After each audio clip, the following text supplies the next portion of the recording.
Consolata Cunhada, supporter of orphans and vulnerable children. Welcome to the JSO interview. Thank you, John.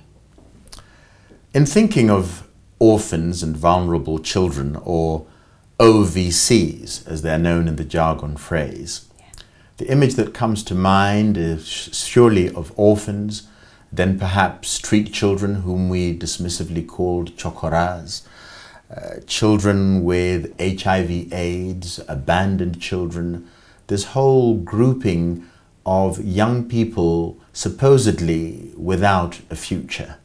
Now, you have been working with such young people for a long time, so much so that in 2009 you received a head of state commendation for your work with OVCs. Yes, John. Tell us more.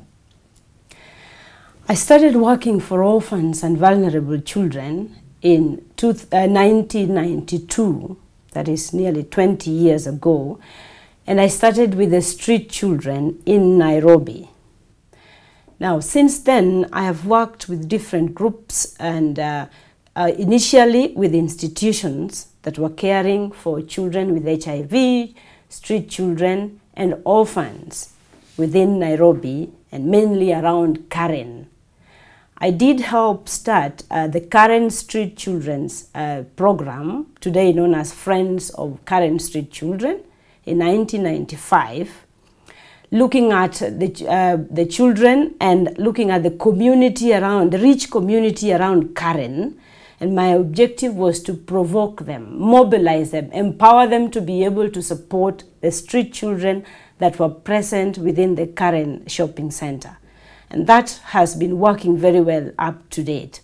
I also worked with, now I work for Friends of Dagoretti as a committee member, but mainly giving the technical advice, because I then moved to the village to start the mango tree. Before that, I also worked in government institutions that are caring for vulnerable children. In Lower Kabete, I worked for the Nairobi Children's Home, Nairobi Children's Remand Home, and the Getaduro Rehabilitation School. Now, having worked with these institutions and watched the street child, moved with them in these institutions, the challenges that I saw drove me into thinking and searching for a model that would be able to help these children comprehensively, that would be able to address every aspect of the child's need. And so this led me back to the family. And the family leads me back to the community. So today, my own model that I've developed is community-based support for orphans, which means that they continue to stay within their natural family. And if the parents are all dead, they will stay with their next of kin. Right, okay. Before you go any further, you spoke about your present occupation as the director, I do believe, of something called the Mango Tree Orphan Support Program. Yes. Again, before I come back with you with a line of questioning, tell us what Mango Tree does. The Mango Tree Orphan Support Program is a community-based orphan care program that takes care of children, but within their community. In other words, we don't support institutional care. We believe that the child's, the rightful place for bringing up a child is within their community. Right, a given. So we don't have time for detail, sadly. Yes. How many children do you look after? I look at 4,700 children. Right, so these 4,700 children either are orphans, or they have got HIV/AIDS, or they are, what else are we going to say? They were caught children with disabilities. Children with disabilities, and they've found themselves, all 4,700 of them, in this program which you run. Yes. And you're saying you're not for the institutional approach. Yes. You are for the community-based approach. Yes. Expand. When we do receive the children, we register the orphans within their community. That means that every child is brought to us by a next of kin. in the presence of a clan elder or a chief, and the whole community brings up their children for registration. Then the community has to provide village volunteers that will work with us, because as I've told you, we have 4,700, but I only work with a staff of 17. The rest are 102 village volunteers who are the link with us in the community. So every village gives us 2 members who will work with us as we care for their orphans.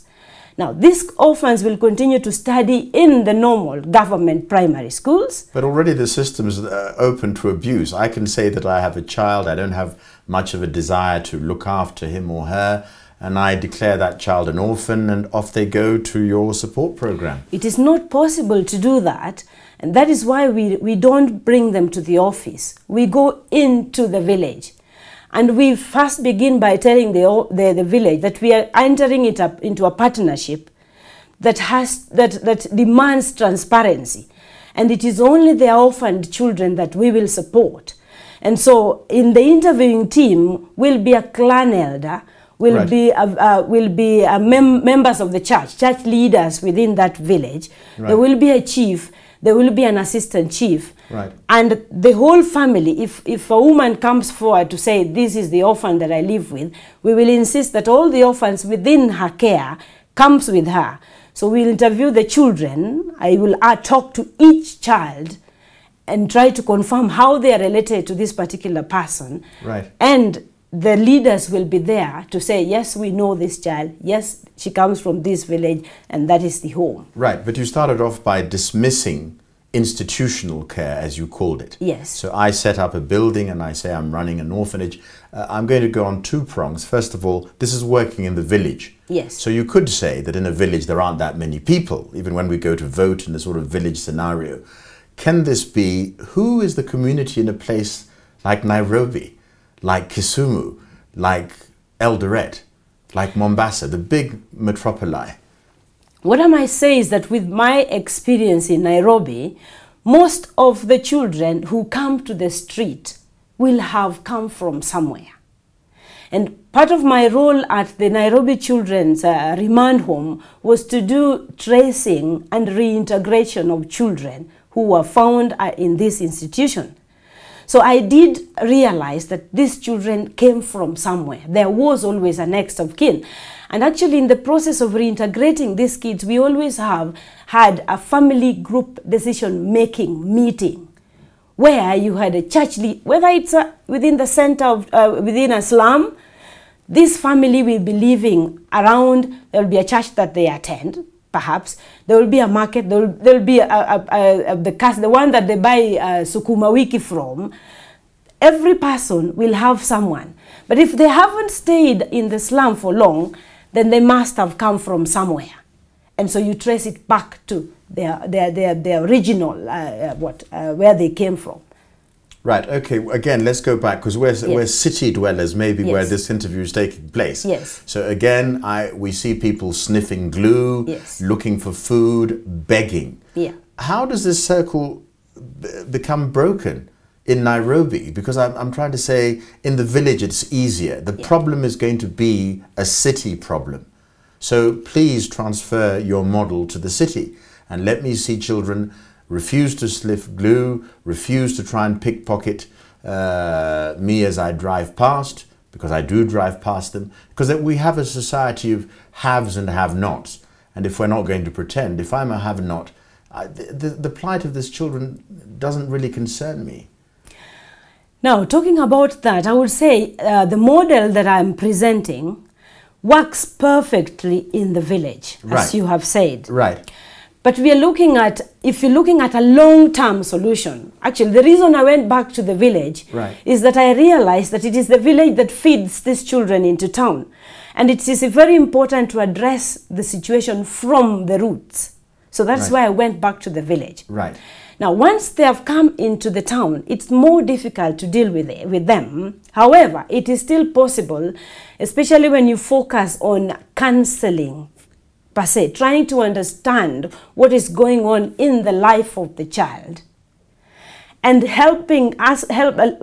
letting the child lead you into solutions for their problems. Right.